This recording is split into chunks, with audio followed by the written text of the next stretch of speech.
Hello, everybody, and welcome to the WFA Better Marketing podcast. This time, it's a brief wrap-up of the year. And firstly, thanks to Meta for their support throughout the years. Much appreciated. One of the key themes I explored with every guest this year was this: what should be top of the agenda for CMOs right now? Now, clearly, across the marketing industry, AI has dominated much of that conversation, and for good reason.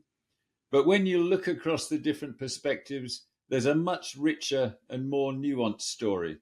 And listening back to the wisdom that has been shared with us, three big ideas stand out: leading with conviction, building intelligent human connection, and keeping things simple but powerful. So as we wrap up the year, let's look at what is really shaping the CMO agenda and ask, is it really all about AI? So let's start with leadership. I had the privilege of talking to Leyal from the Magnum Ice Cream Company, and I recently met her US colleague Lisa as well. Fabulous people who are really going to need to show their leadership skills as they separate the Magnum Ice Cream Company out from Unilever. So, as Leyal says, it's not a time for CMOs to sit back. It's a moment to step forward, to take ownership, and to really shape the future of the business. This is not a good time to play defense. It is the time to start owning the future of the business. And at the top of the agenda, unsurprisingly, there is AI. And not just a technological experiment, but it is the new backbone of marketing. And let's face the brutal reality. If you don't build AI capability and governance now, we will be irrelevant in 2 years. So this is definitely at the top of the agenda. Second is be fluid in culture. So brands can no longer just walk at the sites and observe culture. They need to move with it, shape it, and have the courage to take a step. So then this is where purpose comes to the picture, and you should do it even if it is uncomfortable, and most of the time it's uncomfortable.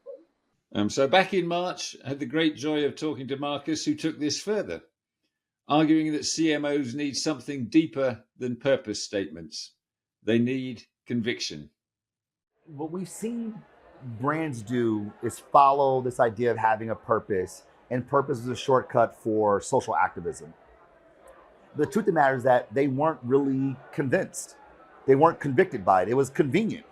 Like, remember, 5 years ago, so many brands across the globe were putting black boxes on their Instagram saying that we stand for black people in the wake of George Floyd's public execution. We're all about making investments in DEI, all about that. 2 years later, we start to see that erode a little bit. Now, almost all of them have pulled back because it wasn't real. It was convenient for them. So what I've always told brands is that, listen, speak up when you are convicted, when it really matters. And I like the word conviction over purpose because conviction, it implies action. That I stand for this, even if I'm the only one. Even if no one else believes it, even if it means losing customers, I stand for this. Yeah. That kind of conviction, people who see the world similarly go, I like that. Yeah. And people who disagree go like, I don't like that, but I respect it. Exactly.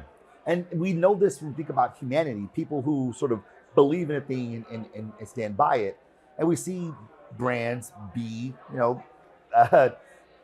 that they see what is available to them and they take advantage of it. Both remind us that leadership today is about stepping forward, taking ownership, even when the path is not entirely clear. We then moved into a second theme, which sits at the heart of modern marketing: intelligence and connection. Not just artificial intelligence, but human intelligence too. So the first thing that I always say to new CMOs is two big pieces to never forget.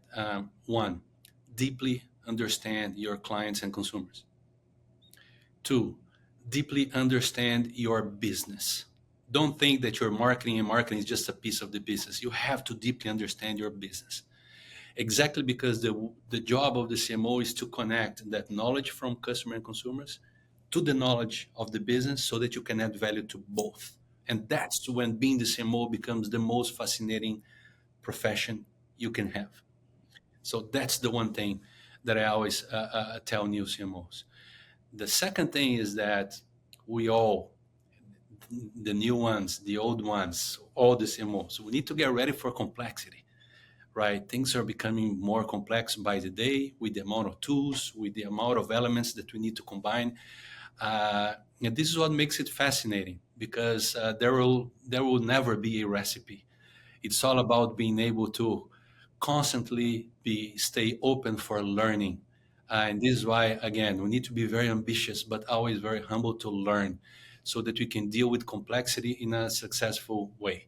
So I think, in a nutshell, if CMOs understand deeply the consumers and clients, if they deeply understand the business, and if they deal with complexity, they are on the right path to becoming very successful, because they will add value to the companies they work for. And for Nicola, that intelligence is increasingly expressed through the tools consumers already use every day.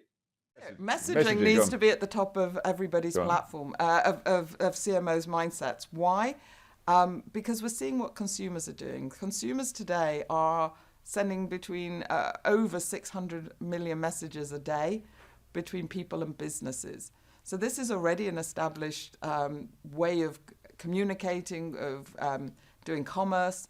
And especially when you go to Latin America, where you go to parts of Asia, and actually increasingly Europe as well, we're seeing that the interactivity on WhatsApp is truly extraordinary.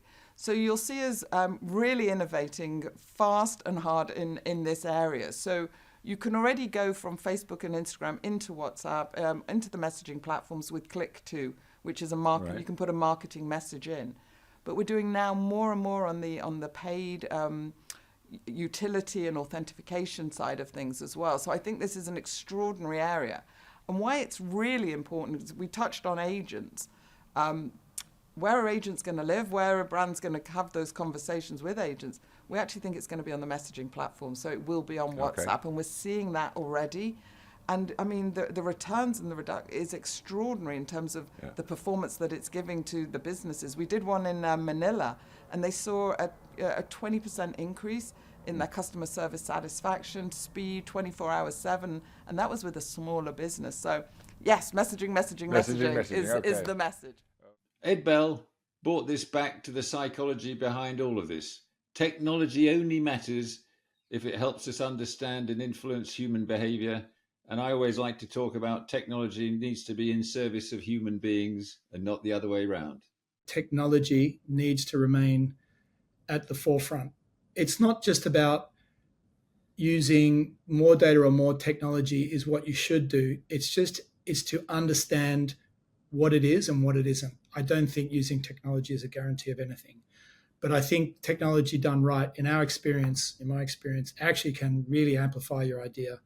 It can add efficiency. So I think technology has got to be up there. But I think even trumping that, I would say at the end of the day, our job is to influence the human behavior. And to influence behavior, the battle for the business starts in the mind. So we need to realize, what can we do to influence the mind of our customers? I think that's always remains my focus. The real opportunity for CMOs is not only to master the tools, but to master understanding itself. Now, before you'll reach for your Yoda bullshit card, I do think this is a significant issue. I observe marketeers really needing to lead this conversation inside companies. Otherwise, tech runs away with the game entirely. From there, we moved into a different type of intelligence, one rooted in clarity, service, and emotional impact. Seth Godin was remarkably powerful on this, not just about the customers you target, but the people you work with as well. When you pick your customers, you pick your future. And by that, I mean a few things. Pick your boss, pick your clients, pick the people you seek to serve. Because if you are trying to chase people who are selfish, short-term, bottom fishers, then that's what you're going to have to do.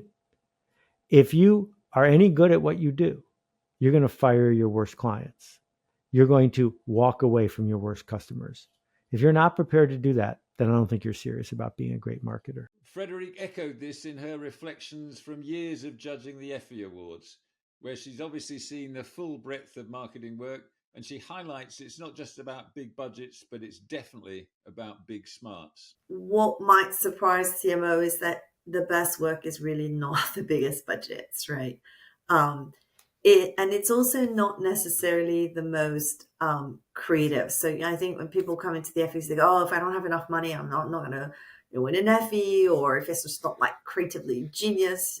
But from a lot of the case studies that I saw, it's really more about having a very simple idea that is executed with a lot of emotional intelligence and through the line. So, for instance, I was thinking about this highly effective campaign called the Reflex Raincoat.